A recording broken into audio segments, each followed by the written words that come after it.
আসসালামু আলাইকুম প্রিয় পরীক্ষার্থীরা।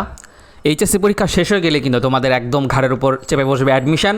আর অ্যাডমিশনের অনেক গ্রামাটিকার যে ট্রিক্সগুলো আছে সেই গ্রামাটিক্যাল ট্রিক্স থেকে তোমাদের প্রচুর পরিমাণে প্রশ্ন আসে। অর্থাৎ তুমি ধরো একটা অনেক বড় টপিক পড়ে গেলে, ধরো নাউন থেকে পড়ে গেলে, পরীক্ষায় দেখা গেল যে নাউনের ক্লাসিফিকেশন ডেফিনেশন কোনো জায়গা থেকে প্রশ্ন আসলো না, প্রশ্ন আসলো এমন একটা টপিক থেকে যে টপিকটার নাম তুমি জীবনে প্রথম শুনেছ। সেই টপিকটা হতে পারে সাবজাংটিভ।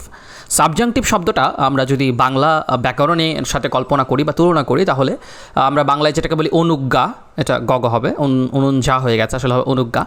বাংলা অনুজ্ঞা। অনুজ্ঞা বলতে আমরা কী বলছি? অনুজ্ঞা বলতে আমরা বুঝি আদেশ, উপদেশ, অনুরোধ, তাই না? দাবি, চাহিদা, প্রত্যাশা ইত্যাদি। অর্থাৎ আমি যদি একদম সোজা করে বোঝাই, তাহলে সাবজাংটিভ বা অনুজ্ঞা বলতে বোঝায়, ধরো আমি কোনো কাজ নিজে না করে বা অন্য কাউকে দিয়ে না করিয়ে আমি এটা চাচ্ছি যে সেই কাজটা হোক কিংবা না হোক। অর্থাৎ কাউকে আমি উপদেশ দিচ্ছি কোনো কিছু করতে, কাউকে আমি কোনো কিছু না করতে উপদেশ দিচ্ছি, মানা করছি কিংবা আদেশ করছি, এই রকম বোঝালে, অর্থাৎ অর্ডার, ডিমান্ড, রিকোয়েস্ট, এইসব বোঝালে আমরা সেটাকে বলি সাবজাংটিভ। এখন সাবজাংটিভ আমরা কেন পড়ি? ইংরেজি ব্যাকরণে সাবজাংটিভটা কেন গুরুত্বপূর্ণ? কারণ সাবজাংটিভের একটা অন্যরকম স্ট্রাকচার আছে, যে স্ট্রাকচারটা নর্মাল যে আমরা গ্রামাটিক্যাল স্ট্রাকচার পড়ি তার চেয়ে ডিফারেন্ট। অর্থাৎ সাবজাংটিভের পরে সবসময় আমাদের কি বসে? বেস ফর্ম বসে। দেখো আমি লিখে রেখেছি বেস ফর্ম। অর্থাৎ সাবজাংটিভ তোমরা কিভাবে চিনবে? একটা স্ট্রাকচার আমি লিখে দিয়েছি। দেখো সাবজাংটিভ চেনার উপায় হচ্ছে, প্রথমে বরাবরের মতো সাবজেক্ট থাকবে, অর্থাৎ প্রত্যেকটা সেন্টেন্সে তো সাবজেক্ট থাকেই। তারপরে প্লাসের পরে দেখো আছে আদেশ, উপদেশ, অনুরোধ, জোর, দাবি, চাহিদা, প্রত্যাশা, প্রয়োজন, পরামর্শ, গুরুত্ব। অর্থাৎ অর্ডার, রিকোয়েস্ট, ডিমান্ড, যে কোনো কিছু থাকতে পারে, এই জাতীয় ওয়ার্ড থাকবে। তারপরে থাকবে দ্যাট। খুবই গুরুত্বপূর্ণ এটা বোঝা যে সাবজাংটিভে কিন্তু দ্যাট মাস্ট থাকে, এবং তারপরে একটা সাবজেক্ট থাকবে। সাবজাংটিভে কিন্তু একটা সাবজেক্ট থাকে না, সাবজাংটিভে দুটো সাবজেক্ট থাকে। আর সেকেন্ড সাবজেক্টটা থাকবে ড্যাশ এ, অথবা সেকেন্ড সাবজেক্টটা ভুল দেওয়া থাকবে, যেটা তোমাকে অন্য কোনো ফর্মে দেওয়া থাকবে, কিন্তু তোমাকে কী করতে হবে? বেস ফর্ম করতে হবে। অর্থাৎ সাবজাংটিভ যে স্ট্রাকচার, সেখানে দুটো সাবজেক্ট থাকে। প্রথম সাবজেক্টটা গিভেন, অর্থাৎ সেন্টেন্সে দেওয়াই থাকে। তারপরে আদেশ, অনুরোধ, যে কোনো এরকম বোঝানো কোনো ওয়ার্ড থাকতে পারে। তারপরে দ্যাট বসে, আর দ্যাটের পরেই V1 বা বেস ফর্ম যুক্ত আমরা সাবজেক্টের যে সাবজেক্ট আছে তাদের সাথে V1 যুক্ত আমরা ভার্বটি বসাবো। অর্থাৎ সেকেন্ড সাবজেক্টের ভার্ব কী হবে? সবসময় বেস ফর্মে হবে। কী হবে? বেস ফর্মে হবে। প্রেজেন্ট ইনডিফিনিট ফর্ম না, কিন্তু বেস ফর্মে হবে, অর্থাৎ V0 ফর্মে হবে। ওকে, তাহলে চলো কিছু নিনজা টেকনিক শিখাই দিই। অর্থাৎ সাবজাংটিভ তো অনেক আছে। এত সাবজাংটিভ ভাইয়া কীভাবে মনে রাখবো? কেমন হয় যদি একটা লাইনেই একটা শর্টকাট দিয়ে তুমি মনে রাখতে পারো সবগুলো সাবজাংটিভ মোটামুটি। রূপা ইজ মডার্ন, দেখো এই কথাটার মধ্যে সবগুলো সাবজাংটিভ মোটামুটি আছে, গুরুত্বপূর্ণ সাবজেক্টিভগুলো। এর বাইরেও আরও কিছু আছে, কিন্তু সবচেয়ে গুরুত্বপূর্ণগুলো এখানেই আছে। রূপা ইজ মডার্ন। অর্থাৎ এই রূপার আর দিয়ে অনেকগুলো সাবজাংটিভ আমরা শিখতে পারি। অর্থাৎ এই যে রূপাকে আমরা আলাদা করে নিয়ে আসি, দেখো আরতে কী হয়? Require, request, recommend.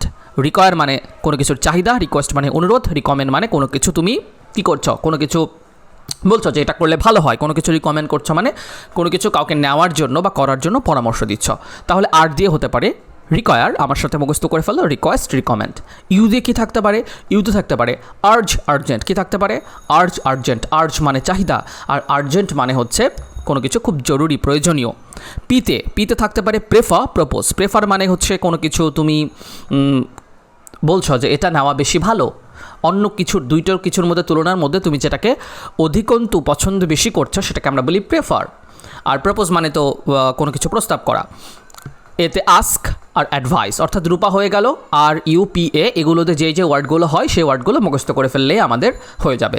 ইজের মধ্যে চলো কোন কোন ওয়ার্ডগুলো আছে। ইজের আইতে আছে ইনসিস্ট। ইনসিস্ট মানে হচ্ছে কোনো কিছু করার জন্য প্রলুব্ধ করা। ইনফরমেশন মানে তথ্য। ইম্পারেটিভ মানে কোনো কিছু নিয়ে পজিটিভ থাকে, এরকম বোঝাচ্ছে। এসতে সাজেস্ট, অর্থাৎ কোনো কিছুকে কি করা?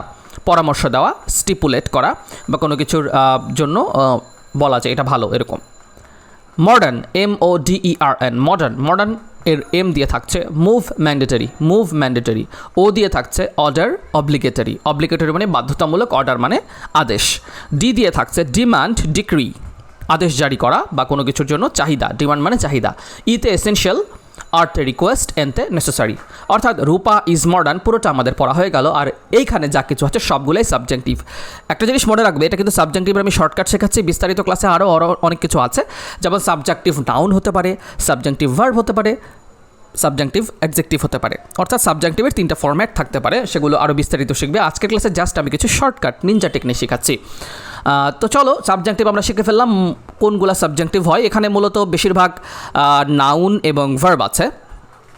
চলো একটা এক্সাম্পল আমরা দেখি, সেই এক্সাম্পলের মাধ্যমে আমরা বুঝবো সাবজেক্টিভের ব্যবহারটা আমরা কীভাবে করেছি। ইট ইজ ইম্পারেটিভ দ্যাট, দেখো ইট ইজ ইম্পারেটিভ, ইট সাবজেক্ট আছে, তারপরে ইম্পারেটিভ হচ্ছে একটা কি সাবজেক্টিভ ওয়ার্ড, তারপরে কি আছে দ্যাট আছে, তারপরে স্ট্রাকচার অনুযায়ী কি আছে সেকেন্ড সাবজেক্ট আছে, আর তারপরেই আছে ভার্ব। আমরা শিখেছি যদি সাবজেক্টিভ ওয়ার্ড থাকে তাহলে সেকেন্ড ভার্বটা কি হয়? বেস ফর্মে হয়, তাই না? V0 ফর্মে হয়। তাহলে কোনটা হবে? সি হবে। এই দেখো সলভে কিন্তু আমি সেটাই বলেছি, বাক্যে ইম্পারেটিভ প্লাস দ্যাট আছে, তাই এটি সাবজেক্টিভ। আর সাবজেক্টিভ হওয়ার কারণে দ্যাটের যে পরবর্তী ভার্বটি আছে, দ্যাটের পরবর্তী ভার্ব কোনটি? কেম। এই কেমটা আমরা কেম লিখতে পারবো না, কি লিখবো? V0 ফর্ম অর্থাৎ বেস ফর্মে আমরা লিখবো come. It is imperative that he come on time. Okay, সাবজেক্টিভের একদম রুলস কিন্তু সবগুলোর চেয়ে ডিফারেন্ট। চলো আরও একটা উদাহরণ করে আমরা কতটুকু বুঝেছি সেটাকে আরও বেশি সলিড বানাই। আই ইনসিস্টেড দ্যাট, অর্থাৎ আমি প্রলুব্ধ করছি, she dash completed the with me.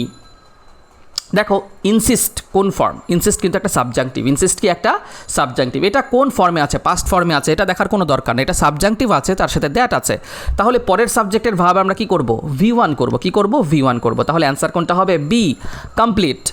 এই যে ব্যাখ্যা দিয়েছে ইনসিস্ট প্লাস দ্যাট আছে, যার ফলে এটাও সাবজেক্টিভ, তাই দ্যাটের পরবর্তী ভার্বটি আমরা কি করব? বেস ফর্ম করব, অর্থাৎ কমপ্লিট দেব।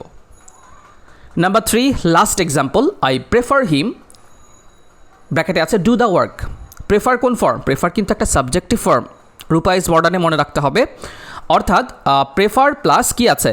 হিম আছে। এখানে কিন্তু দ্যাট নাই, এখানে কিন্তু দ্যাট নাই, তারপরেও এটা একটা সাবজেক্ট। দেখো উপরিক্ত ওয়ার্ডগুলোর পরে যদি দ্যাট না থাকে তাহলে দ্বিতীয় ভার্বটি হয়তো ইনফিনিটিভ 2 + V1 হবে, নয়তো ভার্ব প্লাস আইএনজি হবে। প্রেফার ভার্বটির পরে কি নাই? দ্যাট নাই, তাই এটা কিন্তু সাবজেক্টিভ না।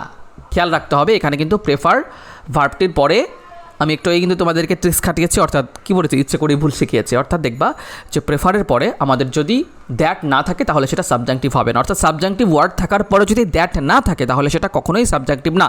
এটা মাস্ট মনে রাখতে হবে যে সাবজেক্টিভে দ্যাট থাকাটা একদম মাস্ট। ওকে, তাই এখানে প্রেফার থাকা সত্ত্বেও এটা যেহেতু দ্যাট নাই তাহলে এটা সাবজেক্টিভ না, তাই আমি এখানে প্রেফার টু ডুও করতে পারি, প্রেফার ডুইংও করতে পারি। অর্থাৎ এখানে উত্তরটা এও হতে পারে, বিও হতে পারে, যে কোনো একটা দিলেই হবে। কেন আমি বি নাম্বারটা বেশি প্রেফার করবো না? কারণ ডিটা বড় হাতের আছে, আর হিমের পরে এখানে মাঝখানের অংশে তো ক্যাপিটাল হবে না, কি হবে? ছোটো হাতের, অর্থাৎ স্মল লেটার হবে। অর্থাৎ হবে I prefer him to do the work. Subjective নিয়ে যদি খুব সহজে অনেক কিছু শেখা ফেলো এই ছোট্ট একটি ক্লাসে, তাহলে ক্লাসটি দয়া করে ফ্রেন্ডদের সঙ্গে বেশি বেশি করে শেয়ার করে দাও, এবং আমার সঙ্গে আমার চ্যানেলে সাদমান ভাইয়ের সাথে রেগুলার শিখতে থাকো গ্রামারের অনেক অনেক অনেক ট্রিক্স। আবার দেখা হচ্ছে খুব দ্রুত আরও একটি ট্রিক্সের ক্লাসে। সে পর্যন্ত ভালো থাকো, সুস্থ থাকো, আল্লাহ হাফিজ।